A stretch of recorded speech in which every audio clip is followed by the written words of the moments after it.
I'm Melissa Ebsch, and I've got two people with me who are pretty cool. Yeah, well, some say. Then others don't. Yeah, I know how that goes. So I'm gonna have you guys introduce yourselves. So I'm gonna start with you first. Who are you? My name is Joe Moss. And you are? Sean Katzbeck from the city of Marinette. Yes. So what do we have going on? We've got Brews, Brews, and barbecue. That's right. Oh my gosh. Yeah. It's going to be a great time, don't you think? Oh, it's going to be awesome. We've got 5 barbecue pitmasters. We've got 2 Blues Hall of Famers. Joe is one of them. Mike Wheeler is also coming. Mike comes highly recommended from Joe. Awesome. And then also we've got the award-winning beer from the Rail House. Oh my gosh. Yeah. But, we've got Joe here with us this That's morning, right. And you're going to play some tunes for us. Yeah, I think what we're going to do is we're going to do Feeling Good from Magic Sam to start off. All right.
All right. You're going to play some more, right? Oh, yeah. I didn't want to go. Oh, gosh, no. No. Oh, I know. Magic goes for one. Oh, yeah. Well, Well, how about your vocals? You going to sing something? Or you sing, too, right? I do. What kind of... Any dances. Oh, any dance? Yeah, maybe. Oh, my. All right, I'll do I Can't Quit You, Baby. And I'm going to do a version that Otis Rush did. So we'll see how this goes. Well, I can't quit you, baby. But Lord knows I'm going to have to put you down for a while.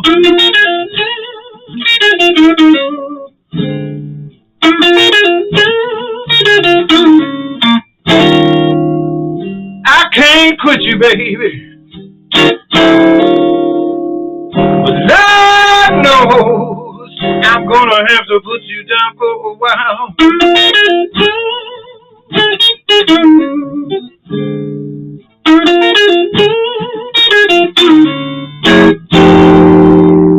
You broke out my happy home, and you made me mistreat my only child.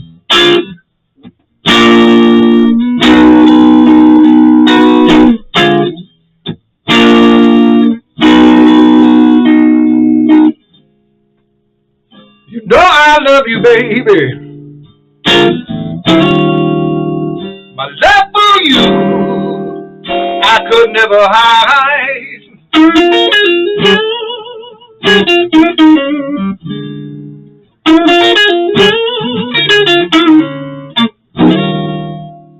You know I love you, baby. My love for you, I could never hide.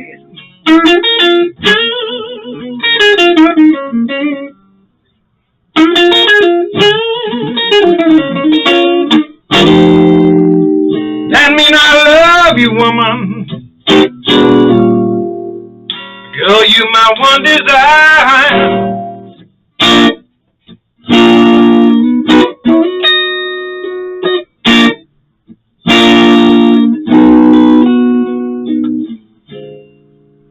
Would you hear me moaning and groaning, baby? Deep down inside.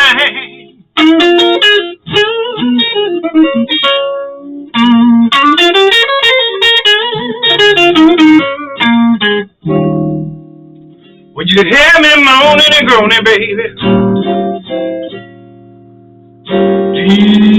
Deep down inside.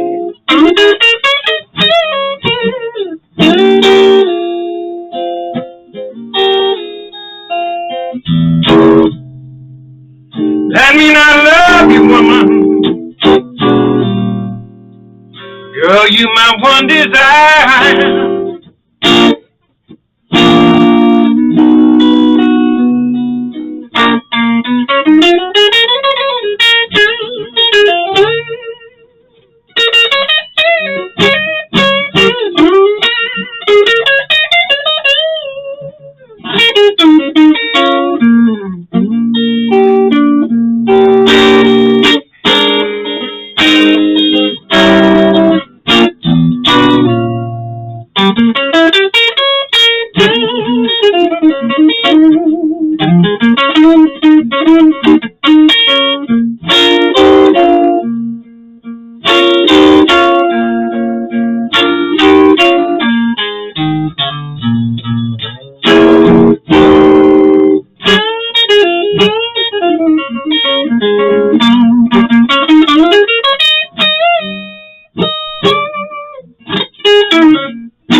You know I love you, woman. My love for you, I could never hide.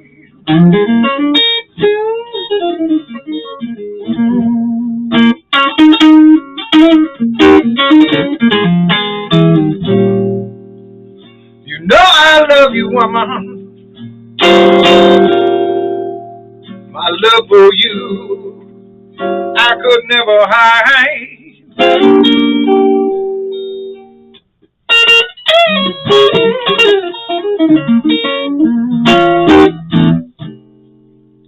And that mean I love you, baby. I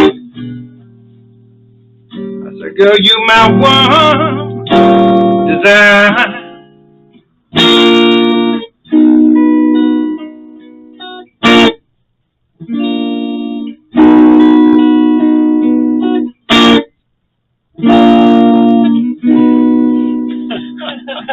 You. That is great, man. That's awesome. Oh my gosh. You're amazing. Thank you. Very, very awesome. Yeah.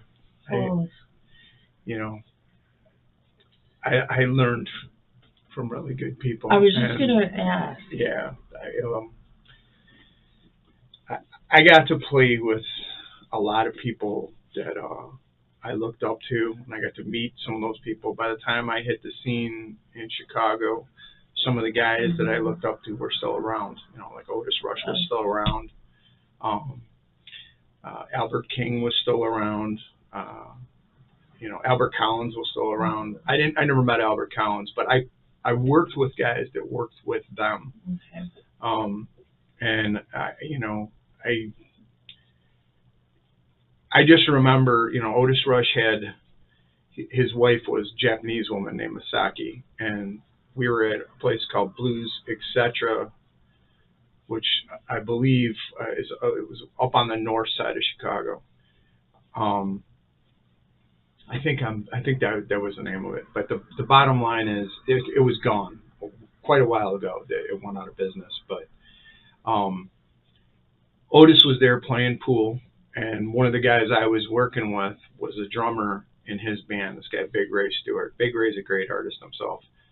And he said, "Hey man, Otis was watching us because he came in to watch us play, and he said Otis wants to talk to you." And so I went by the pool table where he was, and I was just like, man, and my mom was the one who got me into blues because I was listening to rock and roll like any kid. Yeah. And she goes, that song that you're listening to, the song I just did, that Led Zeppelin covered that same tune. She goes, that's really a Willie Dixon song. And she goes, Otis Rush is a great guitar player you should listen to. He does that song. And so when I went to go meet him face to face, I was like, oh my God, man, here's Otis Rush.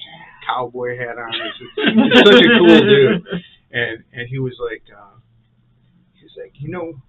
he goes, I like the way you play. And then his wife jumps in. He goes, he plays just like you, Otis. And he goes, no, he's got his own thing. And that was, at the time, was disappointing to me. Like, I was like, no, I want to play like you. Yeah. But I realized after all these years, because this was a long time ago, but I realized he was giving me a high compliment. You play like you. Right. And it's like, I don't know that that's true, but so guys like that, but the guy who probably the biggest, most instrumental person in bringing me into this business was a guy named Buddy Scott.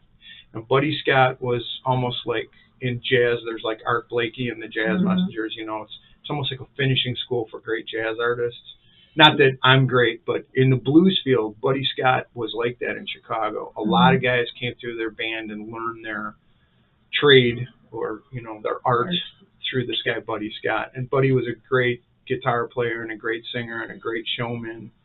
And him and his brother Walter Scott and his son Hollywood, and they're all three gone now, which bums me out. But they were so kind to me, and I was not that race enters in this, but at the time it was a big deal for me because I was the only white person in all the clubs I was playing. I was playing like 6-7 nights a week, and these guys, I was the only white guy in the band, and they freely were like, here, this is what you need to do. And Walter and our Buddy and his brother Walter used to play good cop, bad cop with me. Walter would be like, you're playing it wrong, dummy.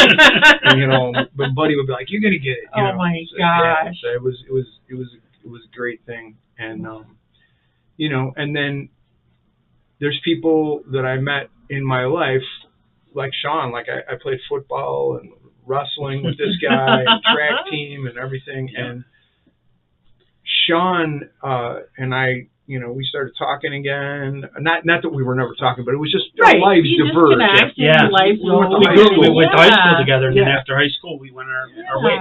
That's what happened. And he knew I played, and so he brought me up here. I think this is the third time. Yeah, it's the third time, but 5 years ago. Yeah, and I mean, it's just like what I'm doing with Sean. At least what I'm doing. I know Sean has his own motives, but some of the guys that came through that same club scene in Chicago that went on to go do touring like I did. Last year we brought up Toronzo Cannon, who was he had the #1 record in Blues and Americana last year. Not all last year, but at the time we brought him up, his record was #1. And then this guy that we're bringing up this year, Mike Wheeler, I feel like he is really, truly a standard bearer for what the Chicago blues scene is now. Right. The Chicago blues scene is not just Chicago blues. It's mixed in with a lot of stuff that's happened since the 1950s or 1940s boom of blues. So he does a lot of other things. Like he'll play a Prince tune in the middle of his set. And he sings like Luther Vandross. He's got a beautiful voice, way better than mine. And he's a killer guitar player. And, very nice. Yeah. So and this thing that Sean's doing, I'm talking too much. I'm going to stop talking. But I just want he wants you to get out of here. Yeah. Well, I just want to make sure that I pay respect to this guy for doing this. Yeah. I got to tell you though, but you know how this thing started. I do. How did it start? Melissa started it actually the year prior. Oh wow. Yeah. 5 years now. Yeah, 6. Six years because ago. I've been there 5. Yep. Yeah, This- 6 years ago. Yeah, she That's started it, amazing. and I kind of picked up the torch. I was blessed in the fact that I knew you, Yeah. and I was like, "Hey, Joe," and you're like, "Yeah, I'll Yeah. do it. I'll come Yeah. up." Yeah. Yeah. So, yeah, very cool how things work out. So we were able to It take is. it to It's another awesome level. you did that. Yeah. Yeah. So, well, you have to get to another studio, Yep. Yeah, and I just want to give everybody a recap because they can still get tickets. tickets. They Yep, can get them right at the rec At center. the rec center. Yep. And they can get it the day of. Yep. Right at the doors. Yep. It starts at 5, goes till 10. 5 barbecuers, 2 blues artists, Railhouse craft beer. Yep. Oh, yummy, yummy. Joe Moss, Mike Wheeler. Yeah, don't miss it. Oh, don't miss it, guys. Come on. It's going to be a great time. Yeah, I'll be there, so come on. There you go. He'll be there. You'll be there. We'll all be there. That's right. You guys are gonna love Mike. He's great. It's going to be a great time. Yes, so, it is. All right. Well, thanks for coming in. Thank you so Oh, much you're for welcome. taking the time so early in Yeah. the morning. Thank you for allowing us to be here. Well, yeah. I mean, don't mind the mess. I love this. And The the giraffe. posters are great. Thank you. Oh, I didn't notice the. Funko Pops. Yeah. Anybody that wants to come and see my office, they're more than welcome. There you go. to. You should give tours. I should. $5. $5. Hey. There you go. That makes It's me a some pretty money. cool office. Thanks, guys. And everybody else, I think I've got one more guest coming up, Mr. Steve Martin from the ISD. So hang tight.